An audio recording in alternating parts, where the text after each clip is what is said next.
warahmatullahi wabarakatuh.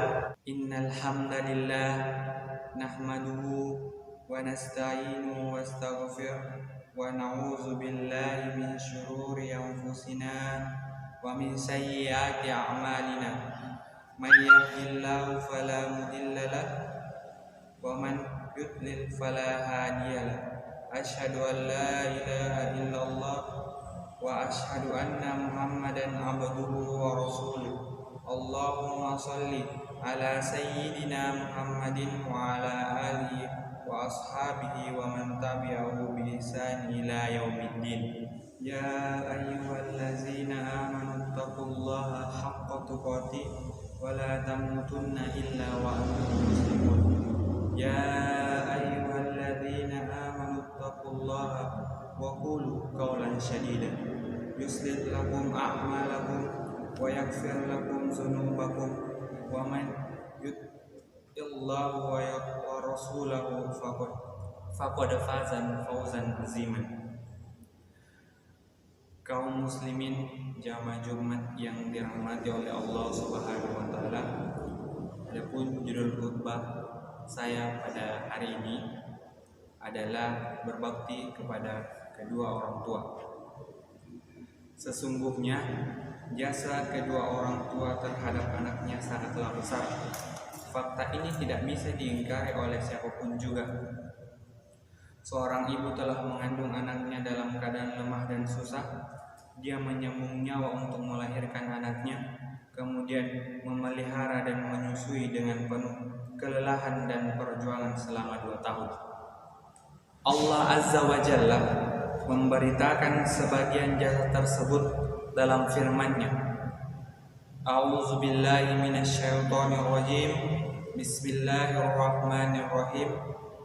Wa wassaynal insana biwalidayni ihsanan wa hamalat ummuhu kurhan wa wada'athu kurhan wa hamalat wa fisalahu salasuna hasyran.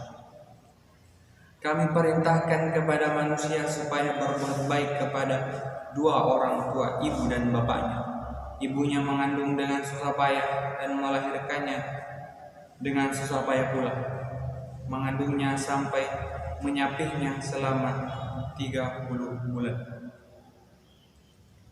Demikian juga sang ayah menantang panas dan hujan guna mencukupi kebutuhan keluarganya, sehingga tidak heran jika keduanya memiliki hak yang harus dipenuhi oleh sang anak. Bahkan hak orang tua itu mengiringi hak Allah Azza wa Jalla. Allah berfirman dalam Al-Quran, A'udzu billahi minasyaitonir rajim. Bismillahirrahmanirrahim. Wa'budullaha wa la tusyriku bihi syai'an wa bil walidaini ihsanan. Beribadahlah kepada Allah dan janganlah kamu mempersekutukannya dengan sesuatu apapun, dan berbuat baiklah kepada kedua orang tua, ibu dan bapak. Berbakti kepada kedua orang tua adalah kewajiban yang utama. Hak kedua orang tua itu melebihi manusia manapun. Nabi SAW telah menjelaskan hal ini dalam hadisnya. Bismillahirrahmanirrahim. An Abi Hurairah radhiyallahu anhu qala jaa rajulun ila Rasulillah sallallahu alaihi wasallam faqala ya Rasulullah man ahaqqun nas bi husnil sahabati qala ummuka qala summa man qala summa ummuka qala summa man qala ummuka qala summa man qala summa abuka. Dari Abu Hurairah radhiyallahu anhu, ia berkata, seorang laki-laki datang kepada Rasulullah sallallahu alaihi wasallam lalu bertanya, "Wahai Rasulullah, siapakah orang yang paling berhak mendapatkan perbuatan kebaikanku?" Beliau sallallahu alaihi wasallam menjawab, "Ibumu." Lelaki itu bertanya lagi, "Kemudian siapa?" Beliau sallallahu alaihi wasallam menjawab, "Ibumu." Laki itu bertanya lagi, "Kemudian siapa?" Beliau sallallahu alaihi wasallam menjawab, "Ibumu." Itu bertanya lagi, "Kemudian siapa?" Beliau menjawab, "Bapak." Hadis riwayat Bukhari dan Muslim. Durhaka kepada kedua orang tua adalah dosa besar. Selain memerintahkan untuk berbuat baik kepada kedua orang tua, agama Islam juga melarang durhaka kepada kedua orang tua, bahkan memasukkannya ke dalam dosa-dosa besar, yakni syirik. Hadirin wal hadirat rahimakumullah, bentuk durhaka kepada kedua orang tua adalah lawan dari berbakti kepada kedua orang tua. Durhaka kepada kedua orang tua ialah tidak menaatinya, memutuskan hubungan dengannya, dan tidak berbuat baik kepada keduanya. Fenomena durhaka kepada kedua orang tua sangat banyak, antara lain: pertama, mengucapkan perkataan yang menunjukkan tidak suka, seperti dan semacamnya, dan demikian juga membentak dengan suara keras kepada orang tua. Allah Azza wa Jalla berfirman, yang artinya, dan Rabb telah memerintahkan supaya kamu jangan beribadah kepada selain Dia, dan hendaklah kamu berbuat baik kepada ibu dan bapakmu dengan sebaik-baiknya.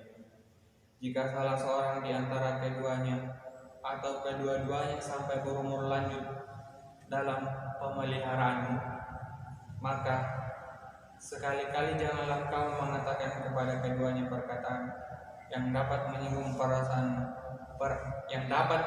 perasaannya, dan janganlah kamu membentak mereka dan ucapkanlah perkataan-perkataan yang mulia. Jika ada kata yang lebih ringan dari maka yang menyakitkan orang tua tentu sudah dilarang juga. Ketika mengucapkan sesuatu yang kasar kepada kedua orang tua sudah dilarang, apalagi mengucapkan kata-kata yang lebih kasar daripada itu, atau memperlakukan mereka dengan buruk, maka itu lebih terlarang. Kedua, mengucapkan perkataan atau melakukan perbuatan yang menyebabkan orang tua bersedih. Orang tua bersedih hati, apalagi sampai menangis.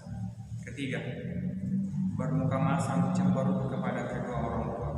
Sebagian orang didapati sebagai orang yang pandai bergaul, suka tersenyum dan berwajah ceria bersama kawan-kawannya. Namun, ketika masuk ke dalam rumahnya bertemu dengan orang tuanya, dia berbalik menjadi orang yang kaku dan kasar dan keras, berwajah masam dan berbicara kasar. Alangkah celakanya orang yang seperti ini. Padahal seharusnya orang yang dekat itu lebih berhak terhadap kebaikannya. Keempat, mencela orang tua baik secara langsung maupun tidak langsung. Kelima, memandang sinis kepada orang tua, yaitu memandangnya dengan sikap merendahkan, menghina, ataupun membencinya. Keenam, malu menyebut mereka sebagai orang tuanya. Sebagian anak diberi kemudahan oleh Allah Azza wa Jalla dalam urusan masalah duniawinya, sehingga ia menjadi orang terpandang di hadapan masyarakat. Namun sebagian mereka kemudian merasa malu mengakui keadaan orang tuanya yang terbelakang di dalam tingkat sosial maupun ekonominya.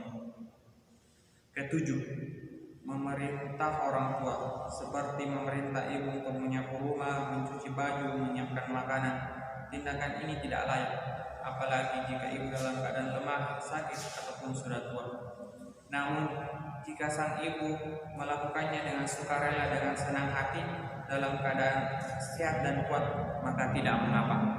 Barakallahu li wa lakum fil Qur'anil azim, wa nafa'ni wa iyyakum bima fihi minal ayati wa dzikril hakim, wa taqabbala minni wa minkum tilawatahu innahu huwas samiul alim. Aqulu qawli hadza wastaghfirullahal azim li wa lakum fastaghfiruhu innahu huwal ghafurur rahim. Innal hamdalillah nahmaduhu wa nasta'inuhu wastaghfiruh wa na'udzu billahi min shururi anfusina wa min sayyiati a'malina. May yahdihillahu fala mudilla lahu wa man yudlil fala hadiya lahu. Asyhadu an la ilaha illallah wahdahu la syarika lahu wa asyhadu anna Muhammadan abduhu wa rasuluh. Wassalatu wassalamu ala Muhammadin wa ala alihi wa ashabihi. Amma ba'd. faqala Allah ta'ala wa tazawwadu fa inna khairaz zadit taqwa.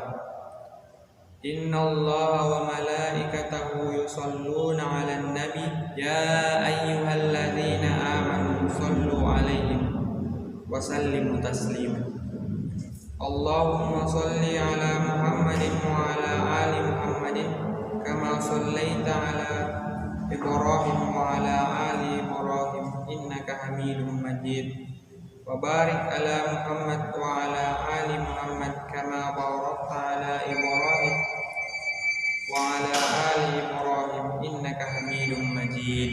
Allahumma ighfir lil muslimina wal muslimat wal mu'minina wal mu'minat al ahya'u minhum wal amwat innaka sami'un qaribun mujibud da'wat.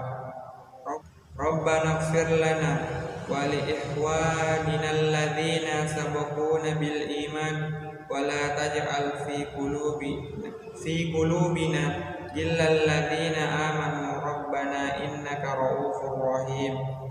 Rabbana zalamna anfusana wa illam taghfir lana wa tarhamna lanakunanna minal khasirin. Rabbana atina fid dunya hasanah wa fil akhirati hasanah wa qina azabannar. Walhamdulillahi rabbil alamin. Wa sallallahu ala sayyidina Muhammadin nabiyil ummi wa ala alihi wa ashabihi wa sallam.